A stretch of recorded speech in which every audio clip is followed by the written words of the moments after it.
Yo, what's up? It's your boy, Mr. Rick, and today we're going to be looking at Bela Fleck solo that he did with Scary Pockets and Jude Smith. He just put this video on Facebook and Instagram, and it's a pretty jazzy, funky sounding solo. I'm going to be putting the tab that I transcribed onto my Patreon, so if you guys want to support me, sign up for that. I'll also put, I could also put the audio and also the, like a slow down video of it too. Okay, so that being said, let's get started. Okay, so let's listen to this video.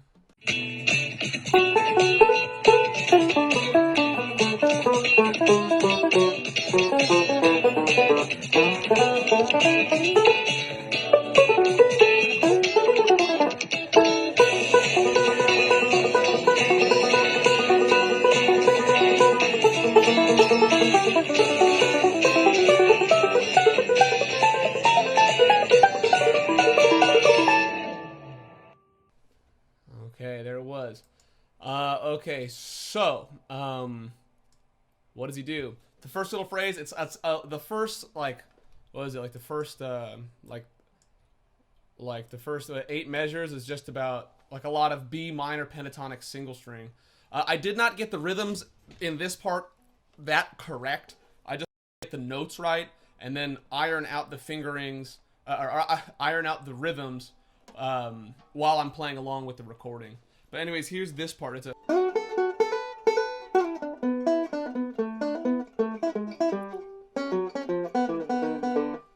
something like that. But basically what he's doing, this is out of the B minor position. It's kind of like a B minor power chord.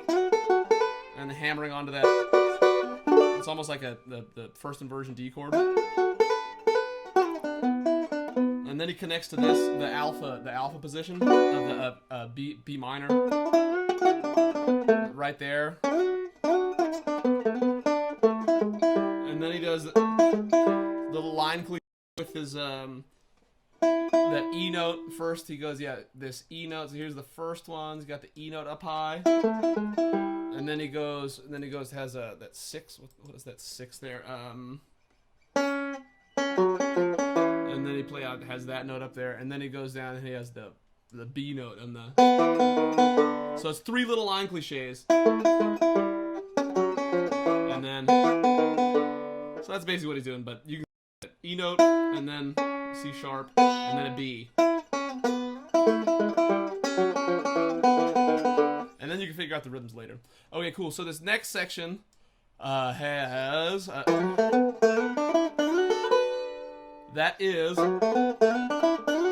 That's just like a B minor pentatonic. You're out of this B minor, and then you go to that B minor again, and then up to there.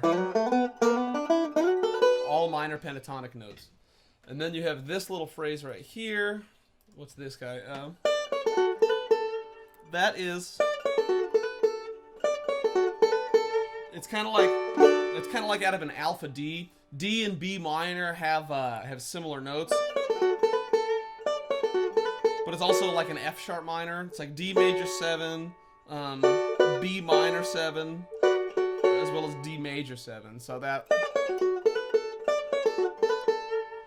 that's a nifty little sound. It's a good lick. And then you have this phrase, measure 8.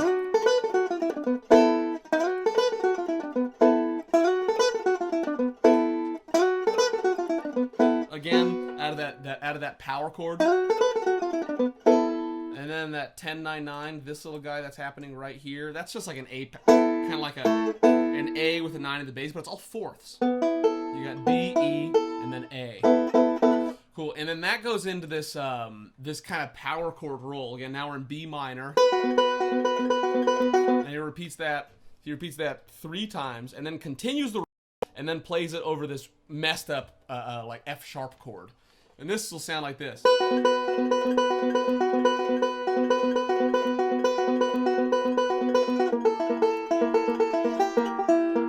And then it goes into the ascent. So that is the same roll repeated 4 times. What is this roll? We can look at it here because he actually misses a note right there because it's just kind of hip, but it's implied. This is that's a middle reverse roll. This is that's a square roll. That's thumb 1, thumb 2. It's an alternating thumb roll. This is a thumb reverse roll. So when I say this middle reverse, that's a 4-note roll, and it's a 4-note reverse roll starting on the middle finger.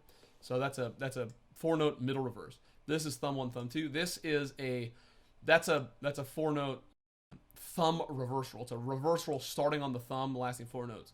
This roll right here is an alternating thumb roll because you have 2 thumbs happening right there. Notice I'm breaking these up into 4-note sections and analyzing them by the modes of rhythm. Which is a video of mine if you guys have not seen that. It is a fundamental to how I approach learning the banjo. It's a square roll, but it's just a different mode of the square roll. This roll is 2 thumb, 1 thumb. Thumb 2, 1 thumb. Yeah, 2 thumb, 1 thumb. That's it. 2 thumb. It's a middle. It's a 2 thumb alternate thumb roll. Again, it's an alternate thumb roll. It's just a different mode of that. And then this chord, it's kind of weird, but you can tell by the harmonic tension that it's a 5 chord. It wants to resolve to B minor. I have never actually played that chord before. It's very strange to me because it's neither like a beta or a gamma inversion. It's in between the two. So it's strange. I mean, the notes are, you got B flat, E, and A. You have the major third, so it could be seen as that's an A sharp, which is the major third of F sharp. You have an E, which is the flat 7 of F sharp, and A, which could be seen as the sharp 9 of F sharp. So I wrote an F sharp 7 sharp 9, which is the chord that the dude Scary Fingers or Scary Pockets wrote in there. So again, and it's the same roll, except for that last 4 notes. He goes to an 8 right there, and it just adds a tension.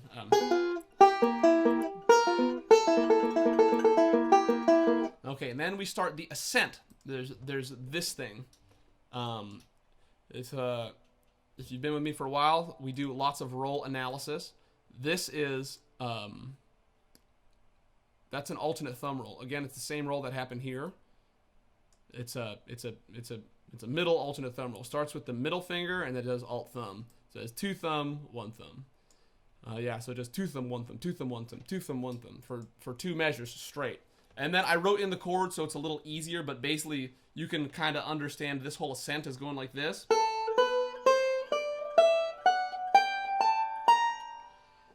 And for me, it's kind of like, it's like a B minor scale with a flat 9 because he's trying to add tension. I think that's why he throws the C natural in there.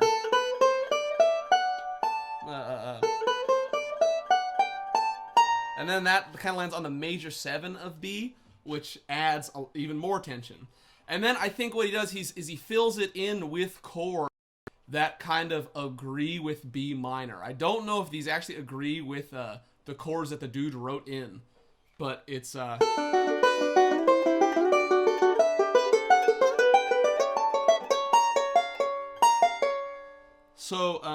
that whole thing, what's important to note, at least in measure 14, is that the shift happens. It's a 16th note displaced.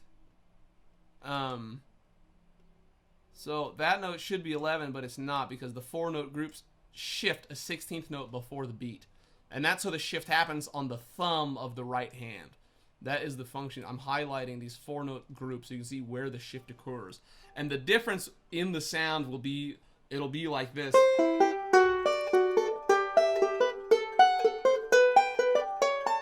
As opposed to this. It happens on the thumb and not the middle finger. So this is it correctly.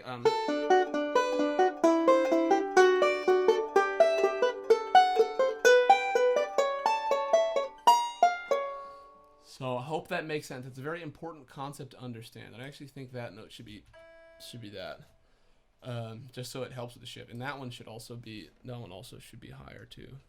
Yeah, so yeah, I just corrected myself. Now you guys can see how my process. Okay, cool. So this thing I wrote in a B flat minor. I don't know why he does this, but he just moves it down chromatically in a middle reverse roll, 3-note middle reverse roll.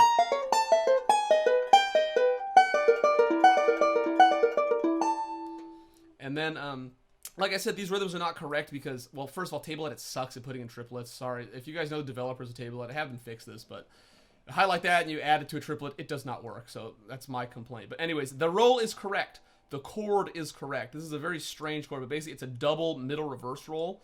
The second one happens on the inside string right there. An inside roll is where the middle finger plays the second string.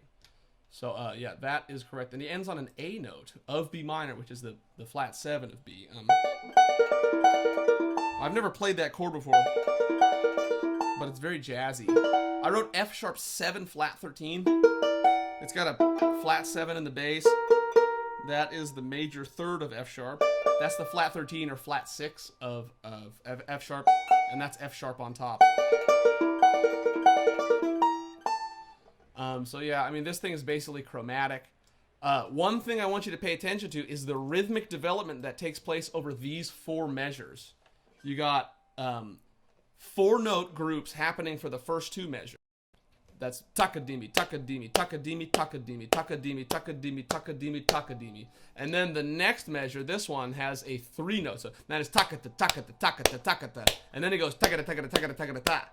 So the whole thing, it's pakatika, pakatika, pakatika, pakatika, pakatika, pakatika, pakatika, pakatika, pakata, pakata, pakata, so you can see there's a rhythmic reduction that occurs, and that is a very effective way to develop one's solo, especially if you're playing banjo.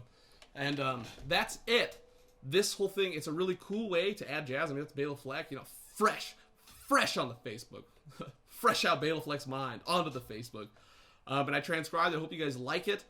Smack that like button, leave a comment, hit subscribe for more fly banjo content, sign up for my Patreon, support your boy, and I hope you guys enjoy this. I'm going to put this tab and the full video and the slow video on my Patreon. So I hope you guys like it.